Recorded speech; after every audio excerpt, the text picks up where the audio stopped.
আসসালামু আলাইকুম। আজকে আমরা এসএসসি ফিজিক্সের চ্যাপ্টার 8 যার মানে আলোর প্রতিফলন নিয়ে আমরা আলোচনা করব। এই চ্যাপ্টারটা তোমরা যারা এসএসসি 26-এ পরীক্ষা দিবে এবং যারা ক্লাস 9-এ আছো তাদের জন্য দুইজনের জন্য এটা আছে আর কি, মানে দুইটা ব্যাচের জন্য এটা আছে। যারা এসএসসি 26 মানে শর্ট সিলেবাস তাদের তো আছেই, আর যারা হচ্ছে ক্লাস 9-এ এবার তোমাদের তো সম্পূর্ণ সিলেবাসই থাকবে।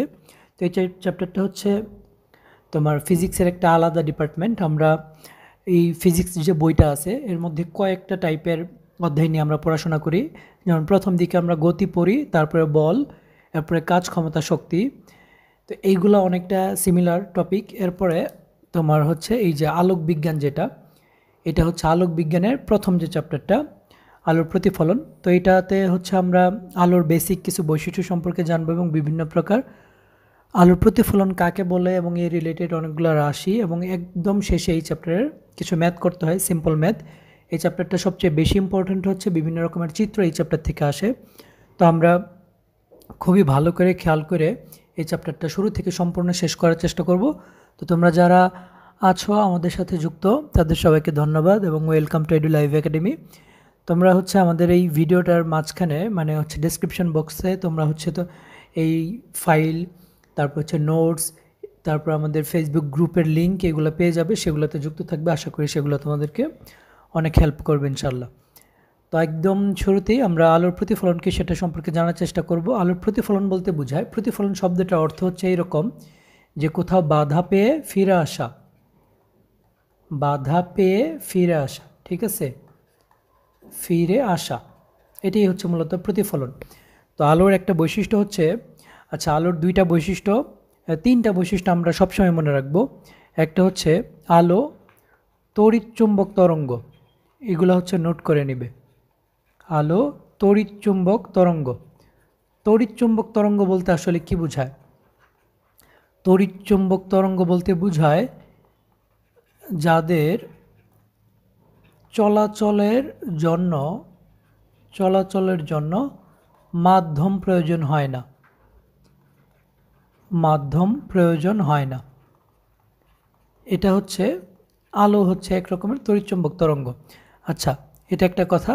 দ্বিতীয় কথা হচ্ছে আলোর বেগ হচ্ছে ধ্রুব।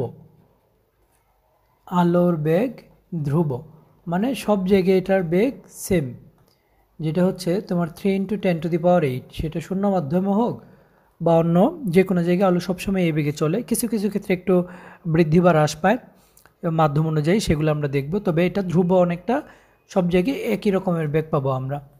তারপর আরেকটা কথা হচ্ছে আলো সবসময় সরল রেখায় চলবে, আলো সরল রেখায় চলবে। তাহলে মোটামুটি আমরা তিনটা কথা জানছি, সরল রেখায় চলে। তো আলো তো সবসময় সরল রেখায় চলতে চায়, চলার সময় সে কোনো একটা জায়গায় যদি বাধাপ্রাপ্ত হয় তখন সে আবারও আগের জায়গায় ফিরে যেতে চায় বা আগের মাধ্যমে ফিরে যেতে চায়। আলোর এই ঘটনাটাকে বলা হয় আলোর প্রতিফলন, ঠিক আছে, আলোর প্রতিফলন। তো এখানে তুমি দেখো সংজ্ঞাটা হচ্ছে, তোমরা এগুলো খাতায় নোট করে ফেলবে। আমরা তো জাস্ট এক্সপ্লেন করব প্রত্যেকটা টপিক। তো আমরা সংজ্ঞা বলবো, বুঝাবো, কিন্তু হুবহু সংজ্ঞাটা যেগুলো খাতায় তুমি লিখবে সেগুলো তো একটু সুন্দর না হলে চলে না আসলে। এই জন্য এগুলো খাতায় নোট করে মুখস্থ করে ফেলবে। তো আমরা যেটা মাত্র বলছি আলোর প্রতিফলন, সেটা এখানে বোঝার চেষ্টা করি। আলো যখন বায়ু বা অন্য স্বচ্ছ মাধ্যমের ভেতর দিয়ে যাওয়ার সময় অন্য কোনো মাধ্যমে বাধা পায়, আচ্ছা বাধা পায়, তখন দুই মাধ্যমের বিভেদতল থেকে কিছু পরিমাণ আলো প্রথম মাধ্যমে ফিরে আসে। আমরা চিন্তা করতেছি এটা একটা মাধ্যম, এটা একটা মাধ্যম, দ্বিতীয় মাধ্যম, এর মাঝখানে একটা লাইন আছে, এটা হচ্ছে বিভেদতল। আচ্ছা, এখানে ডট ডট দিয়ে আমরা অন্য কিছু বুঝাই, মনে করতেছি যে এই দুইটা মাধ্যমকে সেপারেট করছে এই মাঝের পি পি প্রাইম যে লাইনটা আছে। তো আলো কী করতেছিল, এই এ বিন্দু থেকে এই দিক থেকে এই ও বিন্দুতে আসছে, ঠিক আছে। তো আসার পরে যখন দেখছে এখানে বাধাপ্রাপ্ত হয়েছে তখন সে আবার আগের মাধ্যমে ফিরে যাচ্ছে এই পথে। তো এইটাকে বলা হয় আলোর প্রতিফলন। এই জায়গাটাতে এই যে রশ্মিটা আসছে ওয়ে, এটাকে বলতেছি আমরা আপতিত রশ্মি। যে রশ্মি আসছে সেটা কি আপতিত রশ্মি। আচ্ছা, তারপর যে বিন্দুতে আসছে সেটা হচ্ছে তোমার আপাতন বিন্দু, এটার নাম হচ্ছে আপাতন বিন্দু, আপাতন বিন্দু। আচ্ছা, বিন্দু। আর এই যে পিপি প্রাইম এটা হচ্ছে বিভেদ তল, মানে দুই মাধ্যমের মাঝখানের যে তলটা। আর এই যে রশ্মিটা প্রতিফলনের পরে চলে গেল সেটাকে বলতেছি আমরা প্রতিফলিত রশ্মি, প্রতিফলিত রশ্মি, ঠিক আছে। আচ্ছা, আর এই ও থেকে এন একটা লম্ব আমরা কল্পনা করছি বিভেদ তলের সাথে, এটাকে বলা হয় অভিলম্ব। তো এই হচ্ছে আমাদের আলোর প্রতিফলনের পরিচিতিটা, ঠিক আছে। আশা করছি যে এইটুকুতে বুঝতে কারোর কোনো সমস্যা হয় নাই। এবার আলোর প্রতিফলন সম্পর্কিত আমরা দুইটা ফর্মুলা জানার চেষ্টা করব, দুইটা ফর্মুলা। তো সেই দুইটা ফর্মুলা কি সেটা আমরা দেখি। প্রথম যে প্রতিফলনের মোটামুটি দুইটা সূত্র, এটা সবসময় মাথায় রাখতে হবে। প্রতিফলনের দুইটা সূত্র, সেটা হচ্ছে যে তোমার আপতিত রশ্মি, প্রতিফলিত রশ্মি। আপতিত রশ্মিটা আমরা এই যে একটু আগে খেয়াল করছি, এই যেটা, এটা হচ্ছে আপতিত, এটা হচ্ছে প্রতিফলিত রশ্মি, এবং এটা হচ্ছে অভিলম্ব, আর এটা হচ্ছে বিভেদ তল। এগুলো সবাই একই সমতলে অবস্থান করে, ঠিক আছে, একই সমতলে অবস্থান করে। এটা হচ্ছে প্রথম সূত্র, যারা একই তলে অবস্থান করতেছে। তারপর প্রতিফলন কোণ ও আপতন কোণের সমান সমান, এটাকে বলি হচ্ছে আমরা আপতন কোণ। আপতিত রশ্মি এবং অভিলম্বের মাঝখানের যে কোণ, এটা হচ্ছে আপতন কোণ।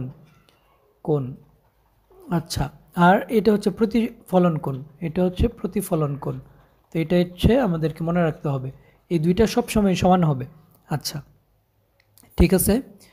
তো প্রতিফলনের দুইটা সূত্র আমরা জানছি। এবার প্রতিফলনের প্রকার, আমরা প্রতিফলন দুই ধরনের দেখতে পাই। একটাকে বলা হয় নিয়মিত প্রতিফলন। নিয়মিত প্রতিফলন মানে কোনো একটা তলে কিছু সমান্তরাল আলোকরশ্মি আসছে, প্রতিফলনের পর এই সমান্তরালে রয়ে গেছে, তো এটাকে বলা হবে নিয়মিত প্রতিফলন, ঠিক আছে। তাহলে আমরা বলতে পারি কি, যদি একগুচ্ছ সমান্তরাল আলোকরশ্মি কোনো পৃষ্ঠে আপতিত হয়ে প্রতিফলনের পর সমান্তরালই থাকে, তাকে কি বলা হবে, নিয়মিত প্রতিফলন বলা হবে। আচ্ছা, তারপর যে জায়গাটাতে নিয়মিত প্রতিফলন ঘটে সেটাকে বলি হচ্ছে আমরা দর্পণ। এটা মনে রাখবে যে যেখানে নিয়মিত প্রতিফলন ঘটবে এটা হচ্ছে একটা দর্পণ। আচ্ছা, তারপর আলোর ব্যাপ্ত প্রতিফলন। ব্যাপ্ত প্রতিফলন কি? ব্যাপ্ত প্রতিফলন হচ্ছে যে সমান্তরাল আলোকরশ্মি আসছে কিন্তু এটা তোমার বিভিন্ন জায়গায় চলে যাচ্ছে, এই যে দেখো এলোমেলো, মানে প্রতিফলনের পরে আর সমান্তরাল নাই, তাহলে এটাকে বলা হবে ব্যাপ্ত প্রতিফলন। এই সংজ্ঞাটাও খেয়াল করবে। একগুচ্ছ সমান্তরাল আলোকরশ্মি কোনো পৃষ্ঠে আপতিত হয়, প্রতিফলনের পর সমান্তরাল না থাকে, অভিসারী বা অপসারী গুচ্ছ পরিণত হয়। এই দুইটা টার্ম আমরা একটু মনে রাখবো, তারপরে আমরা বুঝাবো।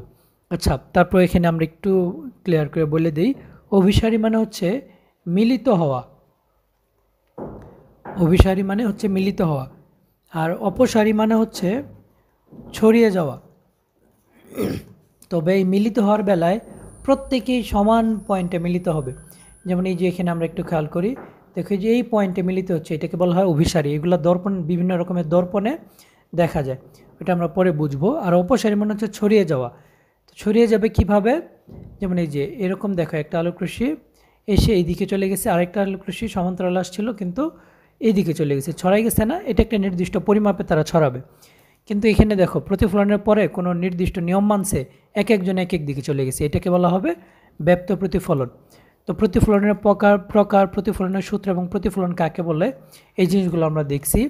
তোমরা হচ্ছে এগুলো খুবই ক্লিয়ার করে মুখস্থ করে ফেলবে, এবং কোথাও কোথাও বুঝতে সমস্যা হলে আমাদের গ্রুপে হচ্ছে তোমরা পোস্ট করবে।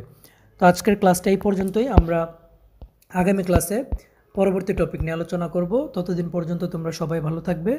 আল্লাহ হাফেজ।